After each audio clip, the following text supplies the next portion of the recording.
ప్రస్తుతం మనతో పాటు మాజీ ఎమ్మెల్యే రస్మయ్ బాలకిషన్ గారు ఉన్నారు.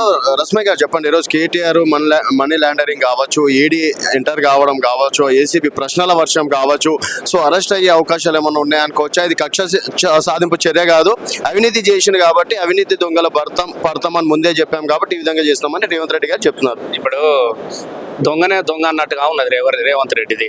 ఇలా అవినీతి ఎక్కడున్నదని చాలా క్లారిటీ ఉన్నది. ఇది ఒక కన్ఫ్యూజ్ చేయడానికి కోసము తెలంగాణ నుంచి తను చేసినటువంటి హామీలను ప్రజల్లో లేకుండా పక్కతో పట్టించే ప్రయత్నంగా చర్చ లేకుండా చేసే ఒక కుట్రపూరితంగా మాట్లాడిన మాటలు కానీ దీని అవినీతి కానీ ఎక్కడున్నది? ఇక్కడ మొదటి విడతలో కార్యం జరిగిన మాట వాస్తవము, రెండవ విడత కోసము డబ్బులు పంపిస్తే వీళ్ళు పంపించింది ఉన్నది, అక్కడ మాకు ముట్టినాయని చెప్పింది, మాకు అదనంగా డబ్బులు రావాలి కాబట్టి అవి మీరు మాకు పంపమని చెప్పేసి ఈ గవర్నమెంట్కి వాళ్ళు లేఖ రాసిర్రు, లేదంటే మేము క్యాన్సిల్ చేసుకుంటామని కూడా చెప్పి వాళ్ళు క్యాన్సిల్ చేసుకున్నారు, మీరు డబ్బులు కూడా రిటర్న్ తీసుకోపోమని చెప్పినారు. దీని అవినీతి అని ఎక్కడ ఉన్నది? ఒక ప్రభుత్వము నీ దగ్గర ఏదైనా వస్తువు కొన్నప్పుడు నాకు కావాలి అని అనుకున్నప్పుడు ఇక్కడ నేను డబ్బులు పెట్టినా నీ దగ్గర ఉన్నాయి కదా, ఇలా అవినీతి అనే పదమే లేదు.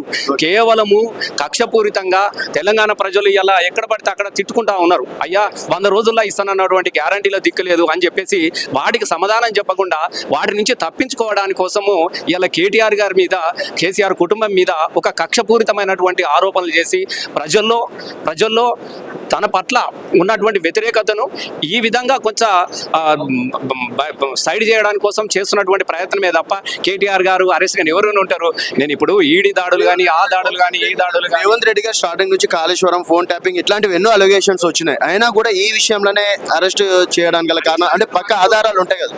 ఏమీ లేదు, అరెస్ట్ లేదు, ఏది లేదు, ఏమీ లేదు. నేను మళ్ళీ చెప్తా ఉన్నా, వాళ్ళకు ఆరోపణ వచ్చింది, నువ్వు రమ్మని చెప్తున్నాడు, పోయినాడు అంతే తప్ప దీనిలో ఏమైనా చెప్పింది నేను అవినీతి చేసినాడు నన్ను జైలు వేయండి లేకుంటే నేను అరెస్ట్ చేయమని ఎక్కడన్నా ఉన్నదా?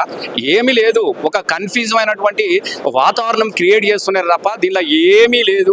కేటీఆర్ గారు మంత్రిగా చాలా అద్భుతమైనటువంటి గౌరవాన్ని తీసుకొచ్చిండు హైదరాబాద్కు, తెలంగాణ రాష్ట్రానికి. ఇలా భారతదేశంలోనే అనేక రాష్ట్రాలు, బాంబే లాంటి వ్యాపారకమైనటువంటి నగరం పోటీ పడ్డా కూడా అక్కడ కాకుండా హైదరాబాద్లో నడిపించేటువంటి శక్తి, దమ్ము వీళ్ళకు ఉన్నదా?